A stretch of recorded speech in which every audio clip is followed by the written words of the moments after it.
Hello friends, welcome to my channel English Literature with Hema Soni, and today I come with one more question from the novel Tess d'Urberville, and this question is Tess d'Urberville as social tragedy and even an industrial tragedy, and the second form is novel is the symbol of the destruction of the English peasantry. And before this question I have completed one Tess d'Urberville as a pure woman, so you can watch that video also. So let's start. Social tragedy, industrial tragedy and destruction of English peasantry. Tess of the d'Urberville is a very successful and powerful example of harmonious blending of social and philosophy.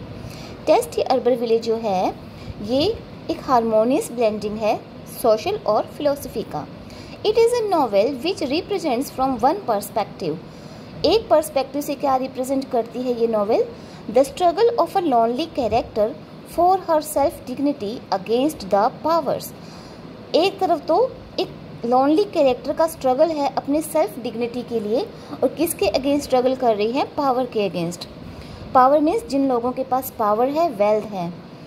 From another perspective it is a social Chronicle capturing the sad but inevitable passing of one way of life in the wake of the development of science technology.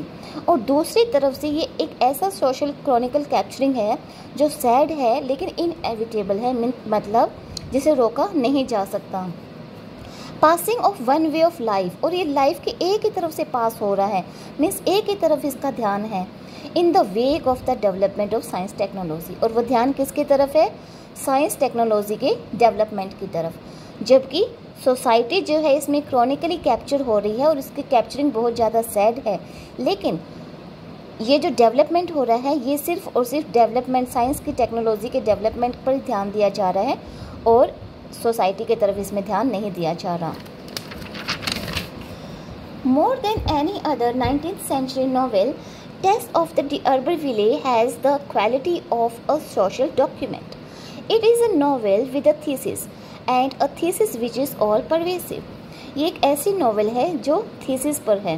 Thesis means जिसको लोग मानते हो, accept करते हो, एक तरह से मान्यता. और ऐसी मान्यता, ऐसी थीसिस जो परवेसिव है, जो हर जगह फैली हुई है, मीन्स सभी के लिए जो एक्सेप्टेबल है. And which determines the nature of every part of it.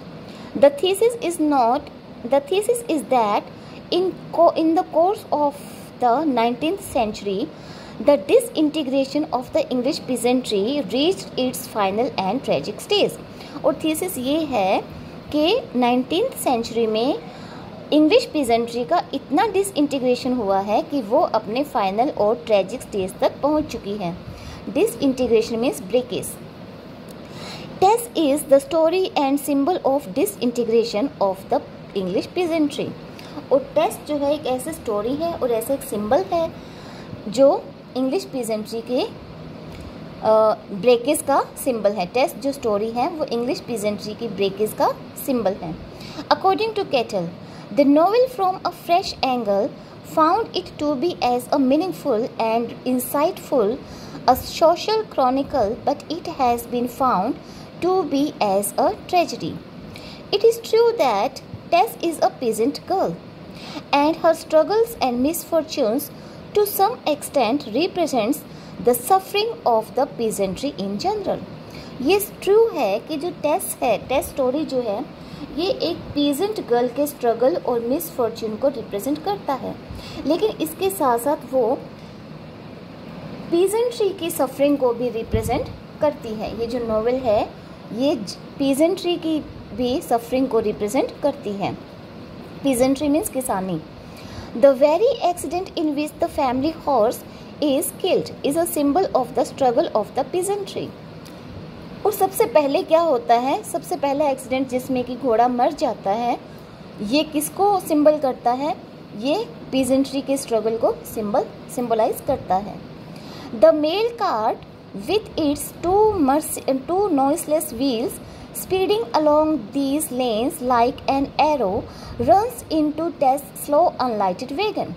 एक मेल कार जो अपने 2 noiseless wheels पे आता है और फुल स्पीड के साथ लेंस में इस रोड पर एक एरो की तरह चलता है और टेस के स्लो और अनलाइटेड जिसमें लाइट नहीं लगी थी, स्लो और अनलाइटेड वैगन को हिट कर देता है और उससे ही वो घोड़ा मर जाता है। It is her sense of guilt over this accident that forces her to seek the help of the people of the urban village of Trantris। और यही इसी एक्सीडेंट से उसे एक सेंस ऑफ गिल्ट उसके अंदर आता है, क्योंकि वो मजबूर हो जाती है, फोर्स हो जाती है ट्रांट्रीज में द अर्बन विलेज फैमिली के पास हेल्प को सीख करने के लिए, मतलब हेल्प मांगने के लिए। The sacrifice of Tess to Alec urban village is a symbolic of the historical process at work. जो टेस जो है एलेक के सामने सेक्रीफाइस करती है, तो वो भी एक सिंबल है historical process at work. Working place पर जिस तरह से एक्सप्लोटेशन होता है, ये भी एक हिस्टोरिकली सिम्बोलाइज हो रही है, ये भी चीज़ एक हिस्टोरिकली सिम्बोलाइज हो रही है, क्योंकि जो वर्किंग प्लेस पर किस तरह से एम्प्लॉयज़ का एक्सप्लोटेशन होता है। Tess, prepared to become a worker, is handed over by her mother under economic stresses to the life of the ruling class। टेस जो है काम के लिए तैयार कर दी जाती है और ये चीज़ करती है उसकी मदर उसे हैंड ओवर करती है काम, और इकोनॉमिक स्ट्रेसेस की वजह से करती है। और वो किसके साथ पास उसे भेजती है? रूलिंग क्लास के पास। मीन्स रूलिंग क्लास की लाइफ में उसे फोर्सफुली काम करना पड़ता है और इसके लिए वो मजबूर है, क्योंकि इकोनॉमिक स्ट्रेसेस चल रही हैं और उसकी मदर उसे वो काम करने के लिए परसुएट करती है। Tess, prepared to become a worker, is handed over by her mother under economic stress to the life of the ruling class। Ruling class में जो लोग रूल कर रहे हैं। Trevor Jones's views are Tess is Hardy's most masterly portrait of a woman, and so lovingly he depicts her in so many different situations। This is quotation line।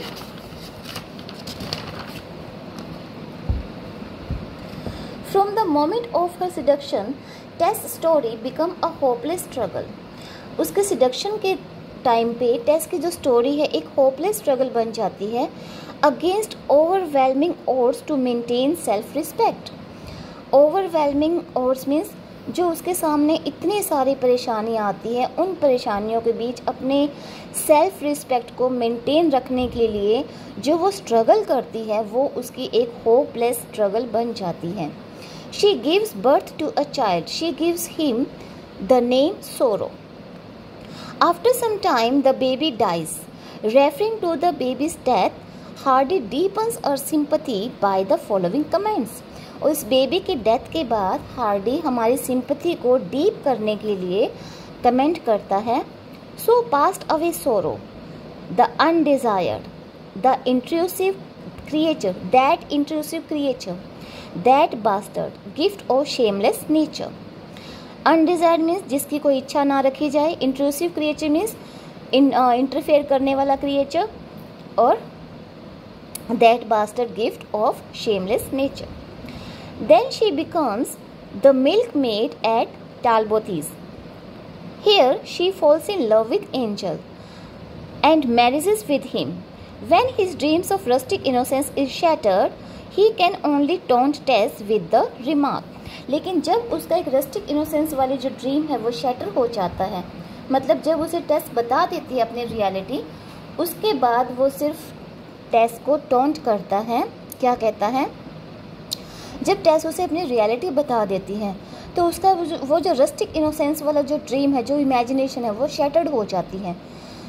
और वो उस पर कमेंट करता है, don't Tess don't argue, different societies different manners, You almost make me say you are an uncomprehending peasant woman।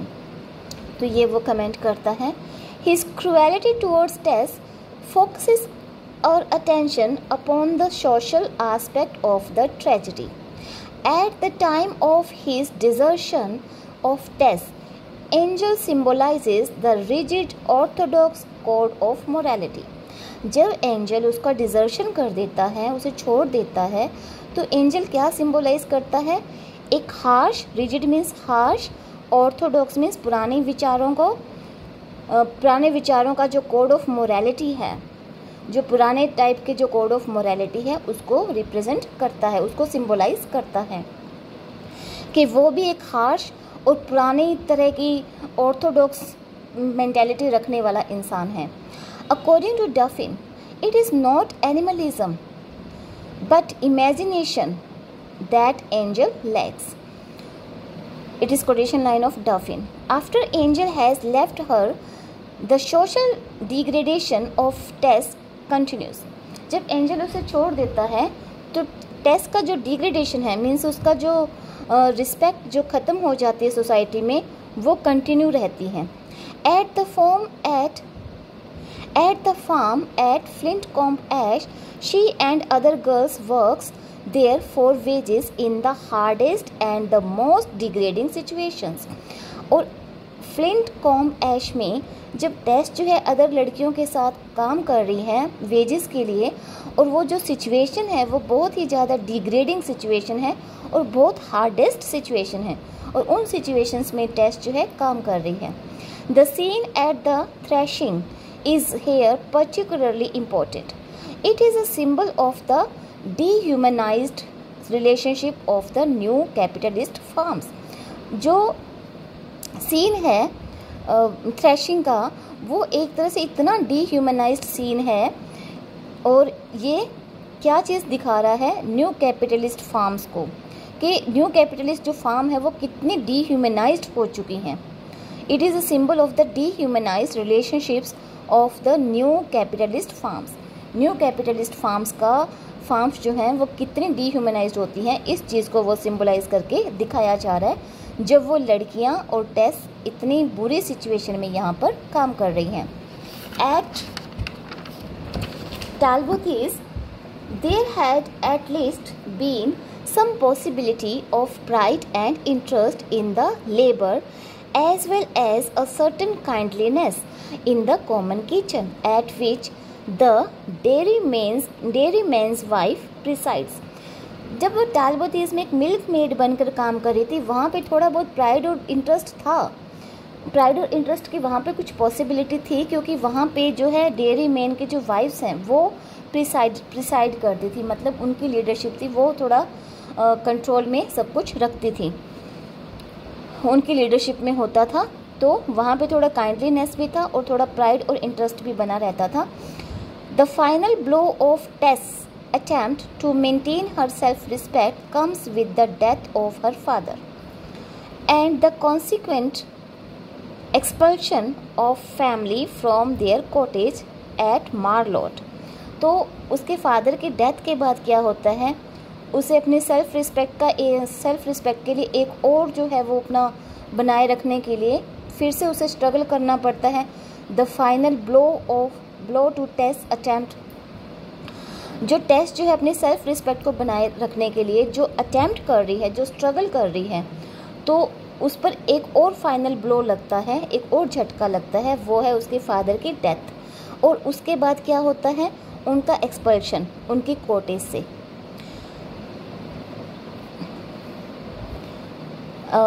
There cottage at मार्लोट cottage, और वहाँ से वो कहाँ चले जाते हैं, मार्लोट कॉटेज में।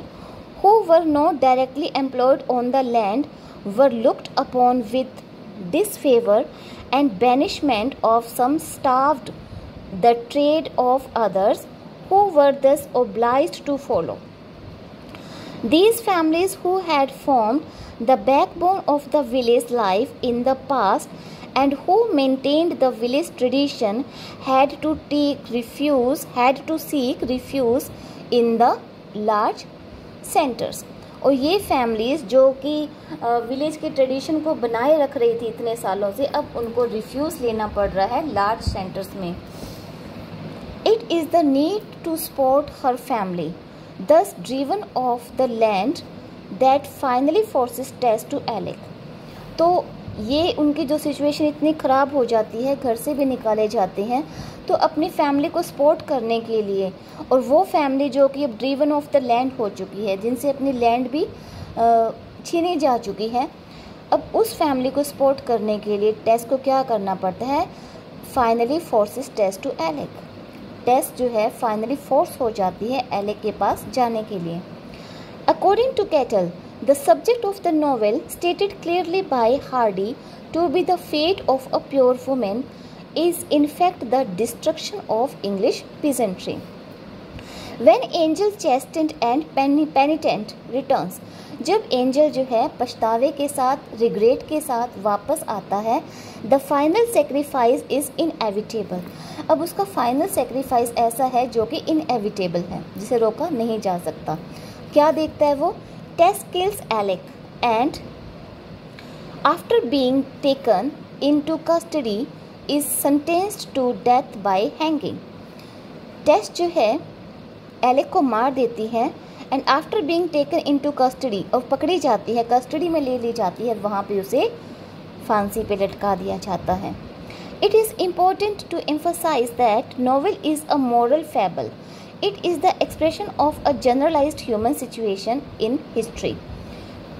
It is neither a purely personal tragedy nor a philosophic comment on life in general, but the fate of a woman in particular. ना तो ये कोई पर्सनल ट्रेजेडी है, ना फिलोसफिक कमेंट है लाइफ पर, बल्कि ये फेट है एक विमेन का, fate of women in particular. Particularly जो विमेंस का जो फेट होता है, विमेन का जो भाग्य है, किस्मत है, तो वही ये जो नॉवेल है रिप्रेजेंट कर रही है। We think of Tess primarily not as representative of the peasantry but as an individual girl.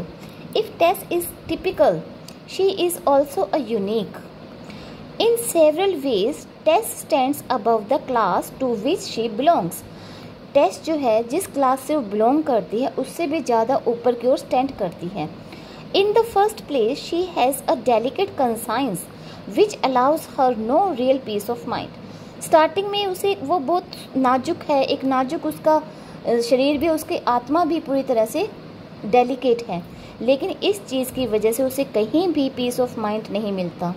After she suffers from the sense of guilt, she spends agonising days and nights because of the weight of her past on her mind. जब उसके साथ वो गलत होता है Alec के साथ, जो भी एलेक उसके साथ करता है, और ये सेंस ऑफ गिल्ट जो है उसे इतना बुरी तरह से उसे डेज़ और नाइट स्पेंड करने के लिए मजबूर कर देता है। उसके दिन रात बहुत बुरे निकलते हैं, क्योंकि ये जो गिल्ट है ये उसके माइंड को, इसके दिमाग पर इस गिल्ट का बहुत बड़ा वजन पड़ जाता है। When she has fallen in love with Angel, she cannot rest till she is at last able to reveal the fact to Angel. जब एंजल के साथ उसका अफेयर होता है तब भी उसे बिल्कुल भी रेस्ट नहीं मिलता, बिल्कुल भी वो शांत नहीं होती जब तक कि वो उसे बता ना दे अपनी reality.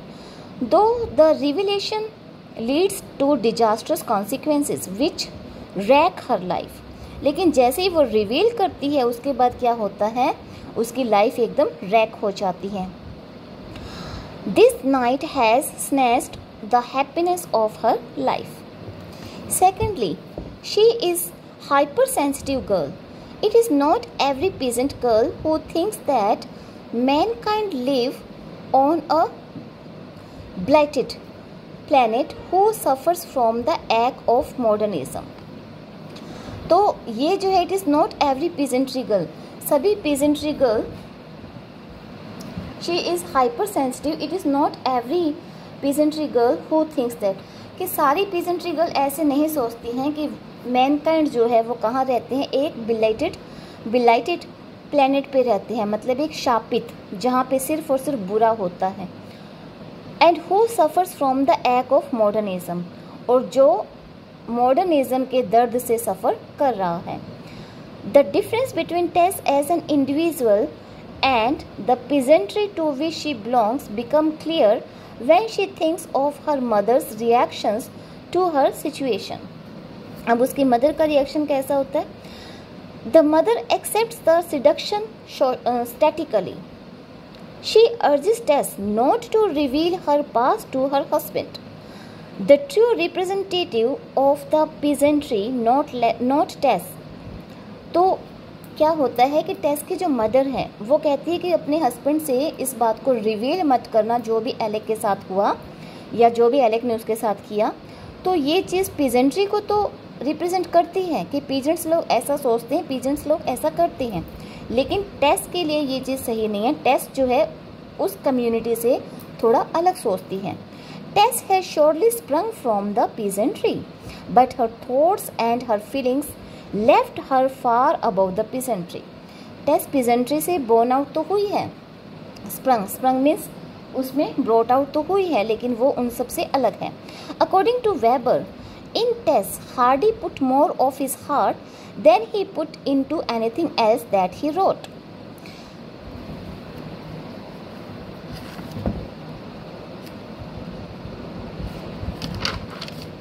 To sum up, now conclusion. Tess is a complex work of art with multiple layers of meaning richly enclosed within it. Tess जो है एक ऐसा कॉम्प्लेक्स वर्क ऑफ आर्ट है जिसमें बहुत सारे मीनिंग्स जो है मीनिंग्स की जो लेयर्स बनी हुई है। It is a personal glory of deprivation and destruction. ये एक पर्सनल ग्लोरी है किस चीज़ का? डिप्रीवेशन और डिस्ट्रक्शन का। डिप्रीवेशन मतलब जिससे हम वंचित रह जाएं। It is a social chronicle reacting to the disintegration and disappearance of small English peasantry in the wake of relentless march of mechanization and industrialization. इसके साथ साथ ये एक ऐसा chronicle reacting भी है to the disintegration and disappearance और English peasantry के ब्रेकेज का और इनके डिसअपियरेंस का ऐसा क्रॉनिकल रिएक्शन है जिसमें कि मैकेनाइजेशन और इंडस्ट्रियलाइजेशन का रेलेंटलेसली डेवलपमेंट हो रहा है, कंटिन्यूसली मार्च हो रहा है। मार्च मीन्स डेवलपमेंट हो रहा है। According to Kettle, Tess emerges a fine novel, a moral fable, the most moving expression in a literature. तो ये कैटल की क्या है? ये कोटेशन है। Tess emerges a fine novel, a moral fable, the most moving expression in a literature. तो इसमें last lines में भी यही बात रिपीट हुई है जो स्टार्टिंग में हुई थी कि जो पीजेंट्री है उनका जो ब्रेकेज हो रहा है उसकी तरफ कोई ध्यान नहीं है। उनका जो डिसअपियरेंस हो रहा है, डिसअपियरेंस में जैसे जैसे पीजेंट्री गायब होती जा रही है, इस पर ध्यान नहीं है। और डेवलपमेंट किस चीज़ का हो रहा है? मैकेनाइजेशन और इंडस्ट्रियलाइजेशन का। Relentless means continuously, ruthlessly means cruelty के साथ मैकेनाइजेशन और इंडस्ट्रियलाइजेशन का डेवलपमेंट हो रहा है और पीजेंट्री का डिस्ट्रक्शन हो रहा है। So it is completed, and if you like this, press the button like and subscribe. Thank you.